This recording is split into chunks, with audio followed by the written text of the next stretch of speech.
In these last days, there is a call from heaven to keep the statutes and ordinances of the Lord. The world has set at naught the law of Jehovah.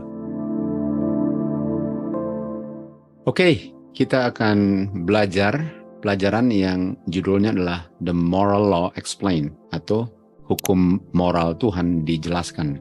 Kata lain daripada The Moral Law adalah The Ten Commandments, atau 10 hukum Tuhan. Kita mulai di Maleakhi 4 ayat 4 dikatakan, ingat hukum Musa dengan dia punya statutes, dengan dia punya judgments. Statutes ini kalau kita lihat, dia dapatnya di Ibraninya ialah 2706, dan arti daripada statutes adalah appointed dengan set time. Jadi boleh dikatakan appointed time, kan?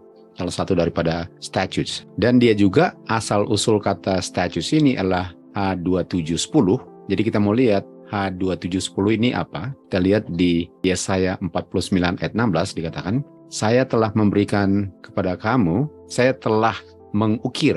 Graven itu mengukir, dan itu 2710. Artinya kata statutes itu asal-usulnya graven, diukir, sesuatu yang diukir. Dan dikatakan, Tuhan bilang, saya telah mengukir kepada kamu di tangan, telapak tangan saya, sesuatu yang diukir. Dan kata ukir ini, graven, H2710, adalah hukum yang dipotong atau diukir di batu, atau yang ditulis. Nah, kalau bicara tentang hukum yang diukir di batu, kira-kira itu apa? Kalau dibilang tablets. Jadi statutes itu artinya appointed time, diukir, sesuatu yang diukir, dan diukir ialah hukum yang diukir di batu. Di Keluaran 32 ayat 15, Keluaran 32 ayat 15, waktu Musa kembali dan turun dari gunung, dia pegang 2 loh batu, kan? Dia pegang 2 loh batu di tangannya, dan 2 loh batu itu ditulis. Ini kata prescribe, sama dengan di graven, di prescribe, di 2 loh batu itu. Dan kita tahu 2 loh batu itu apa? 10 hukum. Jadi statutes ini boleh dikatakan nggak ada bedanya dengan 10 hukum, kan? Dan kita sudah belajar itu bahwa nggak ada bedanya dengan 10 hukum. Bedanya kita tahu statutes tidak ditulis di 2 loh batu. Artinya walaupun statutes ini tidak ditulis di 2 loh batu, tapi hukumnya atau prinsipnya berlaku di 2 loh batu 10 hukum. Oke, di Keluaran 32 ayat 16 dikatakan 2 loh batu ini adalah hasil pekerjaan Tuhan, ditulis dan Tuhan yang menulisnya, dan diukir, ini kata ukir, di 2 loh batu. Dan kata graven tadi sama dengan kata statutes, kan? Lalu 31 ayat 18 Keluaran dikatakan Tuhan berikan kepada Musa 2 loh batu yang ditulis dengan jari Gad. Nah, apa itu jari Gad? Kita tahu jari daripada Tuhan itu melambangkan apa? Di Lukas 11 ayat 20 dan Matius 12 ayat 28 dikatakan, dengan jarinya Tuhan, iblis diusir, dan iblis diusir oleh roh Tuhan. Artinya jari Tuhan itu melambangkan roh Tuhan. Artinya 10 hukum ini ditulis oleh jari yang melambangkan roh Tuhan. Makanya kita tahu bahwa hukum Tuhan itu spiritual.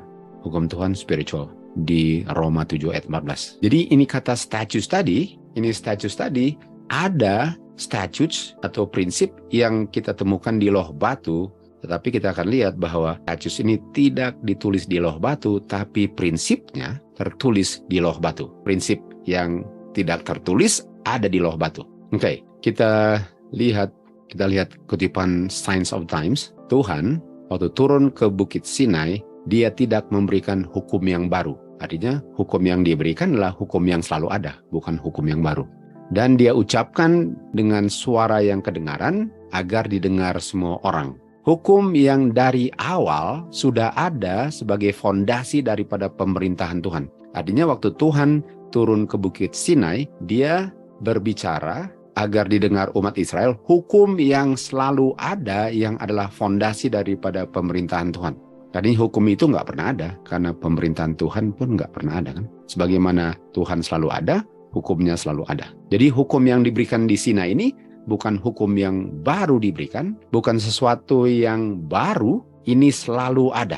Yang ditulis di 2 loh batu itu hukum yang sekekal Bapa yang kekal. Tuhan tidak izinkan malaikat untuk membentangkan prinsip-prinsip yang kudus kepada manusia. Dia pun tidak percayakan untuk orang mengingat, apalagi orangnya cenderung untuk lupa dia punya prinsip-prinsip. Oleh sebab itu, Tuhan bicara sendiri. Karena dia nggak mau manusia lupa, dia bicara sendiri. Dia nggak mau manusia yang bilang, dia langsung bicara sendiri. Dia mau menyingkirkan semua kemungkinan di mana orang bisa salah mengerti prinsip daripada 10 hukum yang dia berikan dengan menggabung tradisi manusia dengan 10 hukum daripada moral law-nya dia. Jadi Tuhan mau make sure umat Tuhan ini nggak salah mengerti apa yang mereka terima. Dia mau make sure bahwa yang mereka terima itu persis bagaimana yang dia sampaikan dan jangan salah mengerti sehingga dia mau bicara sendiri. Dan dia nggak mau mereka dibingungkan dengan prinsip-prinsip yang diberikan untuk menjadi pola hidup manusia. Dan dengan motivasi atau dengan kenapa dia bicarakan atau bentangkan hukum ini dan tidak percayakan malaikat dan tidak mau manusia dengar lalu lupa, apa yang dilakukan? Dia bukan hanya bentangkan, dia bukan hanya bicarakan 10 hukum moral ini untuk didengar orang Israel, dia tulis juga dengan jarinya di 2 loh batu. Okay? Jadi untuk ditulis di loh batu itu supaya selalu ada di situ. Supaya kalau orang lupa atau bingung, mereka bisa baca persis apa yang dia bilang yang tertulis di 2 loh batu.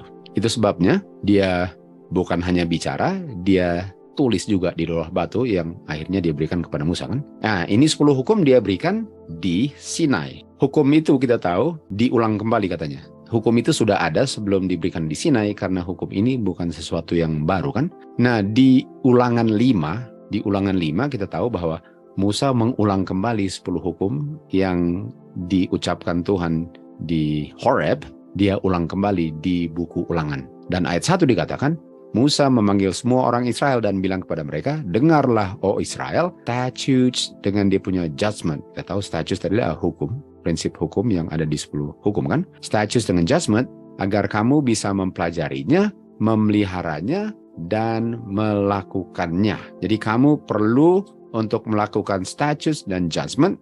Tentu saja statutes dan judgment ini bukan yang ditulis di loh batu, tapi prinsipnya ada di loh batu, sebagaimana kita tahu tadi bahwa statutes artinya sesuatu yang diukir di 2 loh batu. Jadi prinsipnya, kamu harus lakukan ini. Ayat 2, Jehovah God membuat satu perjanjian dengan kita di Sinai, di Horeb. Dan dia enggak buat covenant ini dengan kita punya fathers, tetapi dengan kita yang ada hari ini di sini. Dia buat covenant itu. Jehovah bicara kepada kamu di Bukit Sinai dari tengah api. Dan ingat dia bilang, saya berdiri antara kamu dengan Jehovah God. Ingat waktu saya harus berdiri antara kamu, karena kamu ketakutan. Lalu kamu bilang, kamulah Musa yang ngomong. Nanti kalau Tuhan yang ngomong terus kita mati, ingat. Musa bilang begitu. Jadi Musa mengingatkan kembali akan 10 hukum yang mereka dengar di Sinai, lalu dia ulang kembali apa yang telah terjadi di Sinai.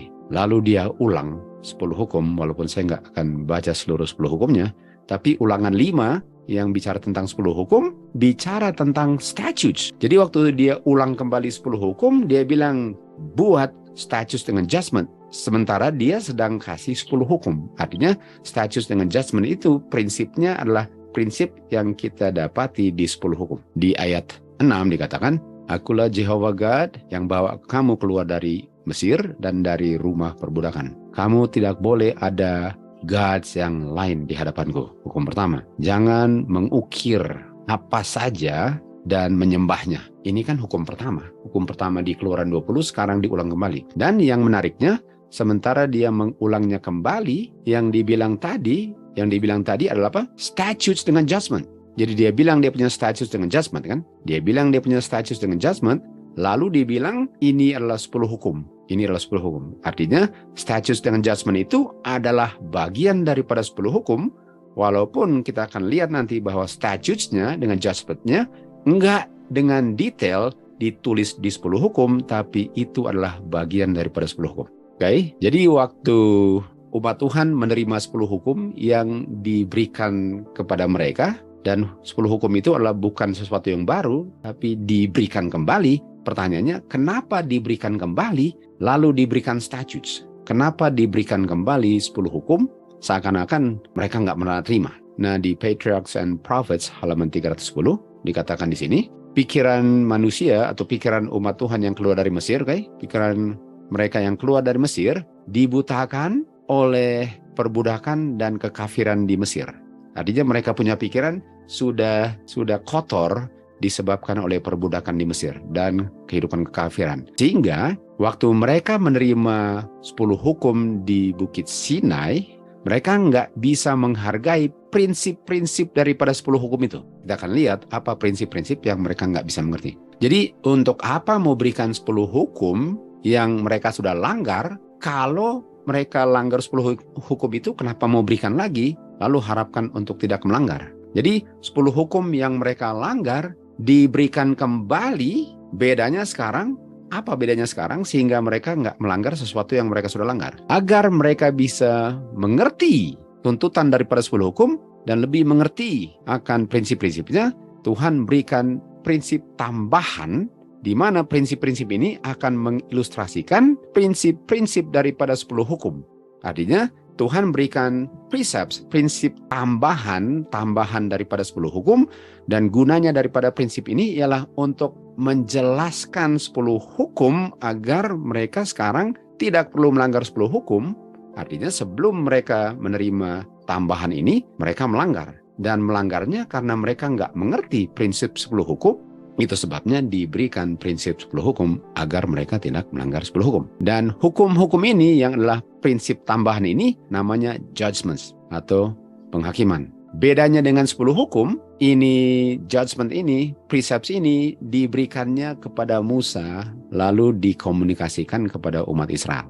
Sementara 10 hukum, Tuhan yang bentangkan sendiri dan Tuhan yang tulis sendiri. Jadi 10 hukum, Tuhan yang bicara, Tuhan yang tulis, dan dia punya precepts ini, prinsip-prinsip yang adalah Tuhan punya, yang diberikan kepada Musa, Musa yang tulis untuk umat Israel bisa mengerti prinsip 10 hukum dan tidak terus-menerus melanggar 10 hukum. Kita lihat di Review and Herald, Mei 6. Karena mereka selalu melanggar 10 hukum, hukum moral diulang kembali di Sinai. Kita ulang lagi di sini tadi. Kristus memberikan kepada Musa prinsip-prinsip keagamaan yang akan menolong mereka hidup setiap hari tanpa melanggar 10 hukum. Dan prinsip-prinsip ini yang tadi namanya judgment, namanya juga adalah statutes. Prinsip ini adalah statutes yang diberikan untuk umat Tuhan tidak melanggar 10 hukum. Jadi sama, statutes dengan judgment diberikan untuk mereka mengerti 10 hukum, agar mereka tidak melanggar 10 hukum. Artinya mereka melanggar 10 hukum karena mereka nggak mengerti prinsip 10 hukum. Oleh sebab itu diberikan statutes dengan judgment agar mereka bisa mengerti 10 hukum agar mereka tidak melanggar 10 hukum. Dan statutes dengan judgment ini bukan bayang-bayang yang dipakukan ke kayu salib waktu Tuhan Yesus mati di kayu salib. Kita tahu 10 hukum nggak dipakukan, statutes dengan judgment pun tidak dipakukan karena ini adalah bagian daripada 10 hukum walaupun tidak tertulis di loh batu, tapi statutes ini prinsipnya ada di loh batu sebagaimana yang kita baca tadi. Statutes artinya sesuatu yang ditulis di batu. Jadi statutes dengan judgment ini selalu binding, selalu berlaku untuk selama-lamanya. Jadi nggak bisa dibilang bahwa statutes dengan judgment dipakukan ke kayu salib waktu Tuhan Yesus mati di kayu salib. Sebagaimana nggak bisa dibilang 10 hukum dipakukan ke kayu salib. Sama bobotnya. Dan perintah-perintah ini di-enforce oleh power daripada 10 hukum. Artinya 10 hukum nggak bertentangan dengan prinsip ini karena ini adalah prinsip-prinsip 10 hukum walaupun 10 hukum itu adalah prinsip yang sederhana. Statutes dengan judgment ini adalah prinsip 10 hukum yang diuraikan. Jadi kalau orang tahu statutes dengan judgment, nggak usah ditulis lagi, mereka akan menurut 10 hukum dan tidak melanggarnya. Tetapi kalau orang melanggar 10 hukum, diberikan statutes dengan judgment secara tertulis supaya mereka bisa mengerti apa yang mereka langgar dari 10 hukum. Dan statutes dengan judgment ini mereka menjelaskan dengan sangat jelas 10 hukum itu sehingga nggak ada yang perlu melanggar.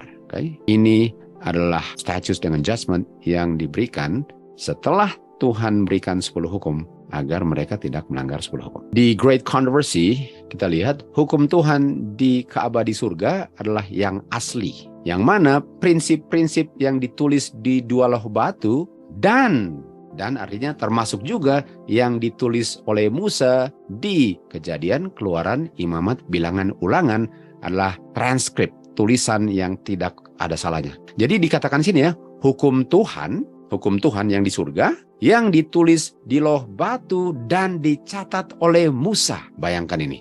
Artinya 10 hukum yang di surga ini bisa dimengerti waktu baca 10 hukum di loh batu dan statutes dan judgment. Jadi statutes dan judgment dan 10 hukum itu menggambarkan, mengilustrasikan 10 hukum yang ada di Ka'bah di surga. Sebagaimana 10 hukum nggak bisa dipakukan, statutes dengan judgment nggak bisa dipakukan karena dua-duanya membuat lengkaplah pengertian 10 hukum. Hukum Tuhan adalah pengungkapan kehendak Bapa dan secara tertulis mengungkapkan karakternya dan untuk selama-lamanya ada. Seluruh 10 hukum di loh batu dan yang ditulis Musa adalah pasti dan selama-lamanya akan selama-lamanya ada. Nggak pernah akan dipakukan ke kayu salib. Okay? Jadi statutes, judgment, the moral law, satu paket ya. Nggak ada bedanya.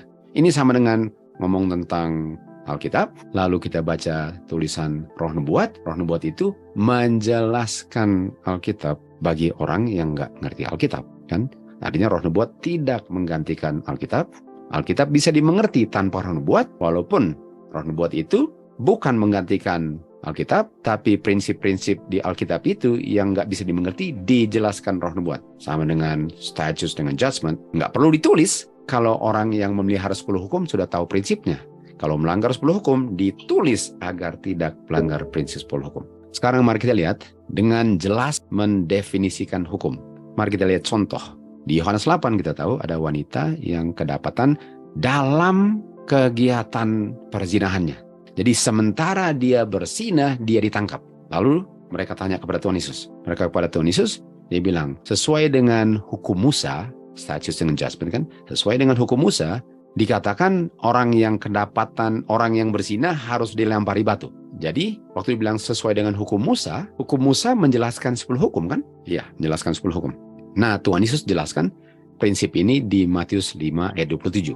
Di Matius 5 ayat 27, Tuhan Yesus bilang, bukankah sudah dibilang dari dulu, jangan berzina. Inilah 10 hukum. Lalu mereka bilang apa? Hukum Musa bilang. Kalau kita tahu, hukum Musa itu menjelaskan untuk orang yang nggak jelas dengan 10 hukum. Bukan berarti bahwa 10 hukum itu nggak lengkap. 10 hukum itu lengkap 10-nya, tapi ada orang yang nggak ngerti prinsipnya sehingga harus diuraikan oleh hukum yang ditulis Musa, yang Tuhan berikan kepada Musa. Jadi bisa saja ada orang yang nggak ngerti apa artinya jangan berzinah. Oleh sebab itu ada hukum Musa yang akan menjelaskan apa artinya untuk tidak berzinah.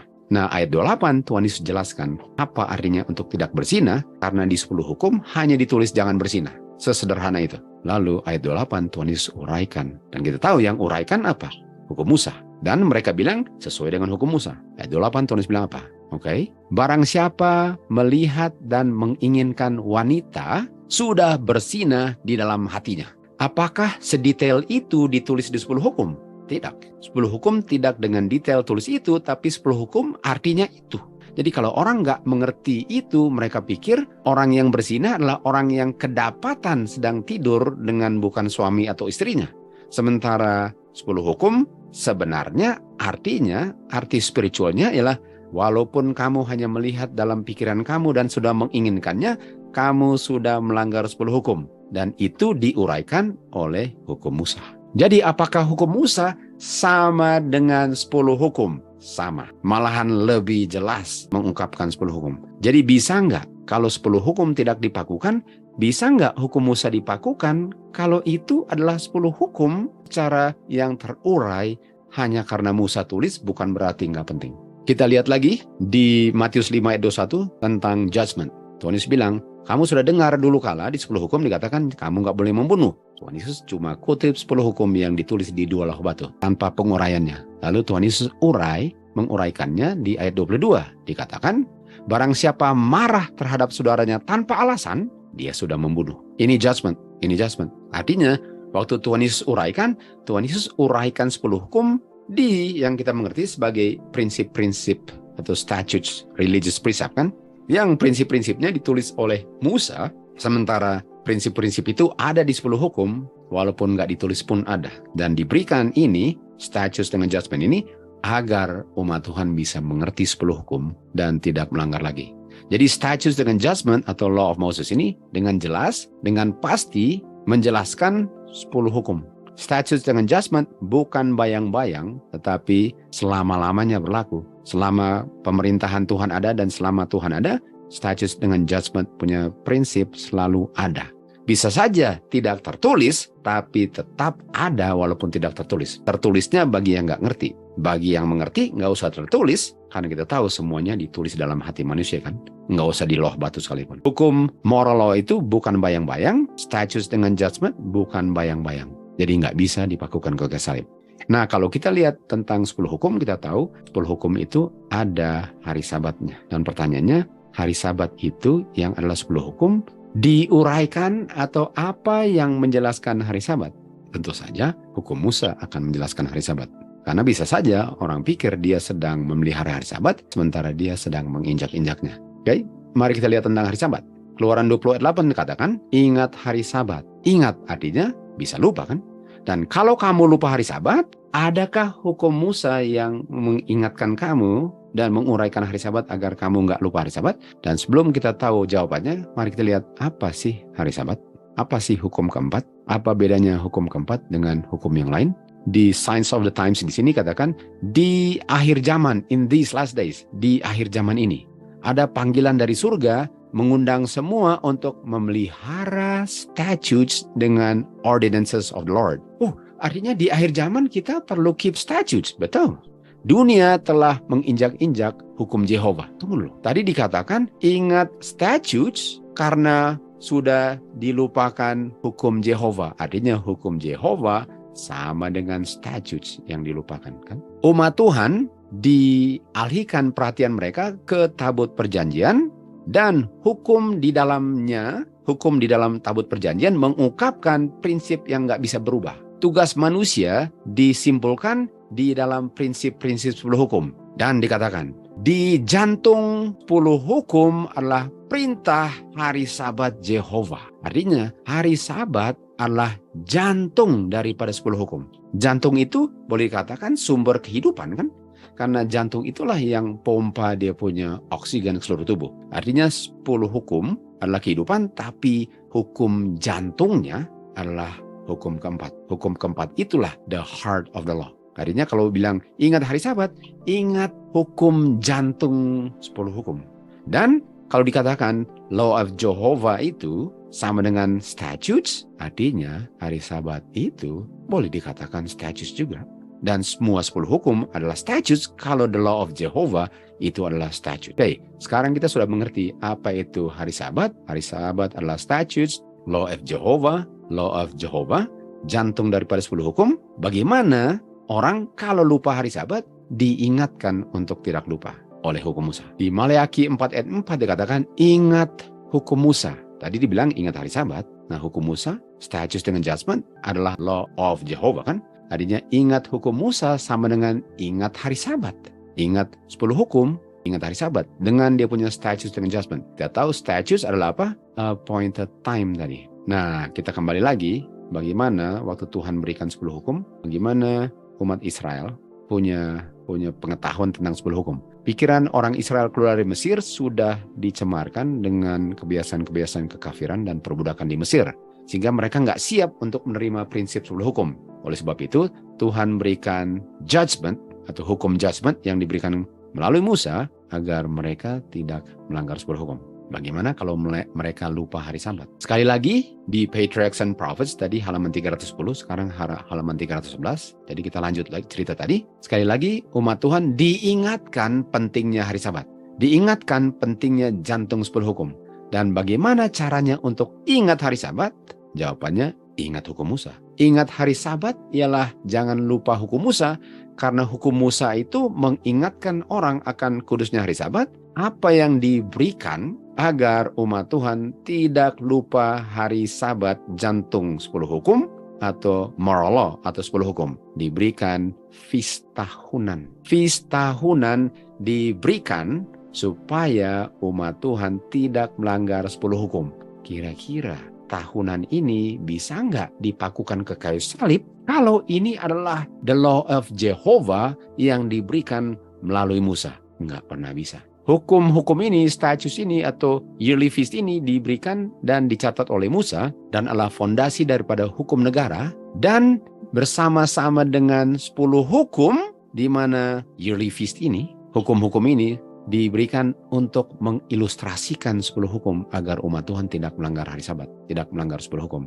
Dan kalau kita memelihara 10 hukum, termasuk dia punya religious precept, ya, status dengan judgment, kalau kita pelihara itu, kita memenuhi Tuhan punya tuntutan untuk menerima janji kepada Israel. Apa janjinya? Kalau kamu melakukan hukum Tuhan, dia punya precept, dia punya status dengan judgment, kalau kamu melakukan itu, kamu bisa makan buah pohon kehidupan dan kamu bisa masuk melalui pintu gerbang kota yang terbuka. Kalau kamu memelihara hukum Tuhan, yang prinsipnya ada di hukum Tuhan yang namanya adalah status dengan judgment yang diberikan melalui Musa agar umat Tuhan tidak melanggar 10 hukum. Nah, kita lihat di akhir zaman ada orang-orang yang akan dibinasakan, atau siapa saja di zaman siapa saja akan dibinasakan karena mereka mengerti sesuatu. Apa yang tidak mereka mengerti sehingga mereka dibinasakan? Umatku dibinasakan karena tidak memiliki pengetahuan. Pengetahuan tentang apa yang mereka tidak miliki, mereka lupa hukum Tuhan. Mereka lupa hukum Musa. Untuk lupa hukum Musa, saya akan lupa hari Sabat, saya akan lupa 10 hukum, dan untuk lupa 10 hukum, saya akan dibinasakan. Ada orang-orang yang tidak mengerti rencana keselamatan. Dan mereka membuat kematian Tuhan Yesus sebagai argumentasi bukti bahwa hukum Tuhan sudah dipakukan. Orang-orang yang bilang adalah guru-guru membutakan atau mereka sendiri dibutakan karena mereka menggabung hukum moral yang terdiri dari status dengan judgment, yang mana statusnya adalah yearly feast. Mereka gabung itu dengan hukum seremonial.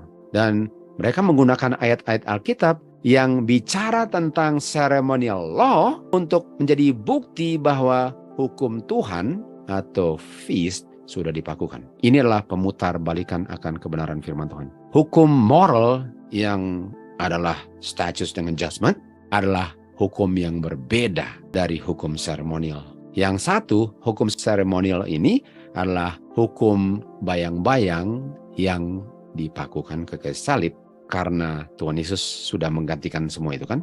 Yang satu lagi adalah hukum law of Jehovah atau hukum Jehovah yang kita tahu tadi dikatakan apa? Statutes. Artinya statutes yang adalah feast itu adalah hukum Jehovah yang nggak bisa berakhir dan nggak bisa berganti dan nggak bisa berubah selama-lamanya. Tapi banyak orang pikir bahwa feast itu adalah ceremonial law. Padahal feast itu di bawah statutes dan statutes dan judgment itu di bawah law of Jehovah, bukan di bawah ceremonial law.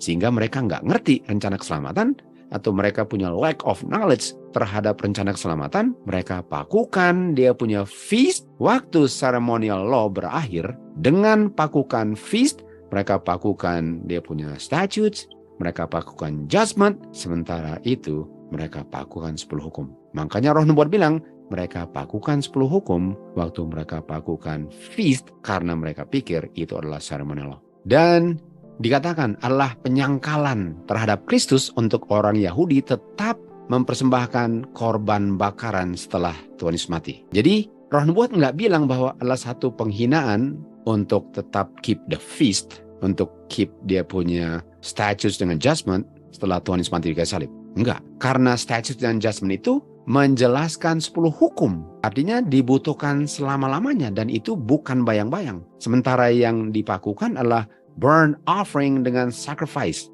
Bukan dia punya feast. Feast adalah bagian daripada statutes. Statute adalah hukum Musa yang diberikan untuk menjelaskan 10 hukum termasuk hari Sabat. Itu tidak dipakukan. Jadi mereka buang dia punya statutes dengan judgment termasuk 10 hukum dengan dia punya ceremonial law, dan mereka nggak mengerti itu. Mari kita lihat konklusinya. Moral law, hukum 10 hukum itu bertahan selama-lamanya, di mana ada law of Moses yang adalah bagian daripada moral law yang ditulis untuk menguraikan moral law yang terdiri dari statutes dan judgment, dan statusnya salah satunya adalah feast tahunan.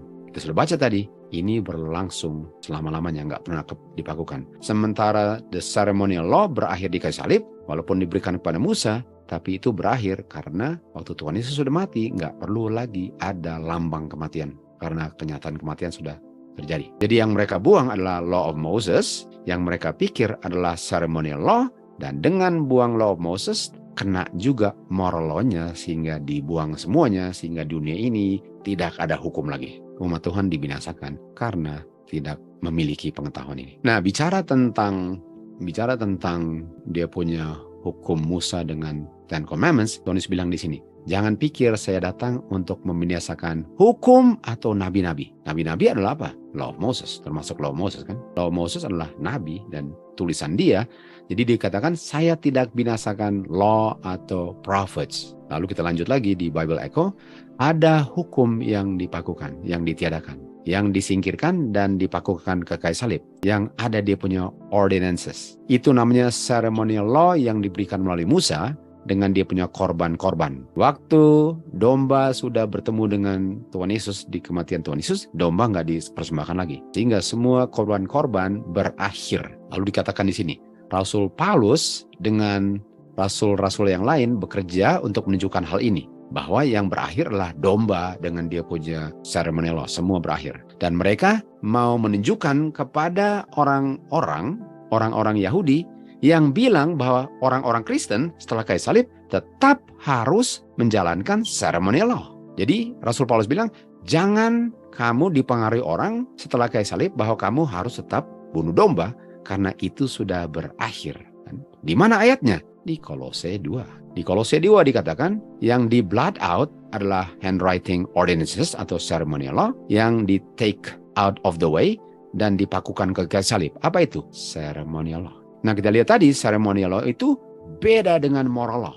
Dan karena itu yang dipakukan, Rasul Paulus bilang, jangan kamu dihakimi kalau kamu sedang buat bagian daripada Moses law yang adalah meat dengan drink yang dilakukannya pada holiday, pada bulan baru dan pada hari-hari sabat. Karena meat and drink di holidays, bulan baru dan hari sabat itu adalah bayang-bayang dari sesuatu yang akan tiba tapi belum. Jadi nggak bisa ini bayang-bayang ini yang adalah meat and drink yang dilakukan di holiday, new moon dengan Sabbath days dipakukan kalau dia bayang-bayang dari yang belum terjadi, things to come. Yang sudah dipakukan adalah ceremony law. Sementara meat, drink, holiday, new moon, Sabbath days inilah bayang-bayang dari yang belum terjadi. Kayu salib sudah terjadi, yang things to come ini belum terjadi. Dan ini adalah bagian daripada Law of Moses yang nggak bisa dipakukan, sebagaimana 10 hukum pun tidak bisa dipakukan. Artinya ini shadow ini adalah bayang-bayang atau sesuatu yang menjelaskan 10 hukum. Di Yesaya 66 ayat 22 dikatakan di dunia baru dan langit baru nanti, dibilang apa? It shall come to pass. Ini come to pass sama dengan shadow of things to come. Jadi come to pass-nya ini adalah yang akan terjadi nanti. Jadi yang dikatakan Sabbath, New Moon, itulah bayang-bayang things to come. Nah, di Yesaya 66 ayat 23, ini yang to come-nya nanti. Dan yang to come-nya nanti adalah dari bulan baru ke bulan baru, dari hari Sabat ke hari Sabat, semua akan datang untuk worship God. Artinya, apakah masih lakukan dari bulan baru ke bulan baru, dari Sabat ke Sabat, apakah masih dilakukan sesuatu yang di bumi ini dilakukan di Kolose 2 ayat 17. Di Yeskiel 46 ayat 1 dikatakan, ada pintu gerbang yang ditutup 6 hari, tapi dibuka pada hari Sabat dan dibuka pada hari-hari bulan baru. Artinya waktu pintu gerbang terbuka, kita masuk setiap Sabat, setiap bulan baru untuk worship God karena pintu gerbang terbuka kan. Ingat tadi di Wahyu 22 ayat 14, orang yang melakukan hukum Tuhan, orang yang menurut hukum Tuhan bisa makan buah kehidupan dan masuk pintu gerbang nanti. Sementara nanti itu masih nanti, sekarangnya kita meet and drink pada New Moon dengan Sabbath day. Karena itu masih bayang-bayang nanti dan nanti masih bikin terus. Bedanya di dunia baru. Dikatakan di sini karena tabut perjanjian Tuhan di surga dengan dia punya loh batu, ditulis prinsip-prinsip adalah fondasi pemerintahan Tuhan. Hari Sabat yang Tuhan bilang adalah tanda kesetiaan umat Tuhan diletakkan sebagai jantung 10 hukum. Dan Tuhan mengatakan bahwa dari bulan baru ke bulan baru, dari Sabat ke Sabat, Sabat adalah jantung 10 hukum. Artinya bulan baru, dan sabat ke sabat ini adalah prinsip 10 hukum. Kita datang untuk worship di dunia baru. Dan kalau di dunia baru masih new moon to new moon, Sabbath to Sabbath, yearly feast to yearly feast, kenapa mau dipakukan ke kayu salib kalau di dunia baru nanti untuk selama-lamanya masih dibuat untuk selama-lamanya? Dengan membuang feast, kita membuang 10 hukum yang Roh Nubuat bilang mereka nggak bisa bedakan ceremonial law dengan moral law. Mereka pikir bahwa feast itu adalah ceremonial law yang dibuang bersama-sama dengan ceremonial law. Padahal feast itu adalah bagian daripada 10 hukum. Diberkatilah mereka yang melakukan dia punya commandments, dia punya statutes dengan judgment. Karena mereka bisa makan buah pohon kehidupan dan masuk melalui pintu gerbang yang dibuka setiap bulan dan setiap hari Sabat. Kita di sini keep the feast-nya, tahunan punya, bulanan punya, dan mingguan punya. Diberkatilah orang yang melakukan hukum Tuhan. Dan ayat 22 ayat 1 dari 14 kita mundur ke 1 dikatakan, dan ditunjukkan kepada Yohanes sungai kehidupan yang murni yang keluar dari tahta Bapa dan domba. Cuma ada 2 di sana. Dan di tengah-tengahnya, di 2 sisi sungai itu ada pohon kehidupan yang menghasilkan buahnya setiap bulan. Setiap bulan artinya setiap kali kita masuk untuk sembah Tuhan, kita makan buah kehidupan setiap bulan. Dan setiap hari Sabat pun kita datang untuk worship. Setiap bulan pun kita masuk dan makan buah pohon kehidupan. Karena waktu di dunia tidak melanggar 10 hukum. Karena diberikan statute dengan judgment. Dan kita lakukan feast-nya sebagai peringatan kekudusan hari Sabatnya. Dan apa itu makan buahnya? Pohon kehidupan yang ada buah kehidupannya. Bayang-bayang. Masih bayang-bayang. Jadi waktu kita masuk dunia baru, surga dan dunia baru, kita makan buah daripada pohon kehidupan setiap bulan, dan buah itu masih bayang-bayang nanti daripada sumber kehidupan itu sendiri. Jadi yang kita sedang meet and drink itu adalah lambang daripada buah pohon kehidupan, dan nanti untuk selama-lamanya kita masih makan lambang daripada kehidupan kekal dengan makan kehidupan itu untuk selama-lamanya tiap bulan. Artinya kita terima hukum Tuhan, harus kita menjalankan prinsip-prinsip status dengan judgment-nya. Kalau kita mau masuk melalui pintu gerbang surga dan hidup selama-lamanya di dalam kerajaan Tuhan yang Dia sudah siapkan bagi yang menurut hukum Tuhan di bumi ini. Dan tidak memakukan hukum Tuhan, pakukan feast ke kayu salib. Karena yang dipakukan hanyalah ceremonial law punya domba dan kematian. Bukan kehidupan diungkapkan dalam 10 hukum, termasuk dia punya law Moses yang diuraikan di dalam dia punya statutes dan dia punya judgment. Diberkatilah orang yang menurut 10 hukum, dia akan masuk melalui pintu gerbang surga tiap bulan, tiap minggu, dan setiap tahunan untuk selama-lamanya.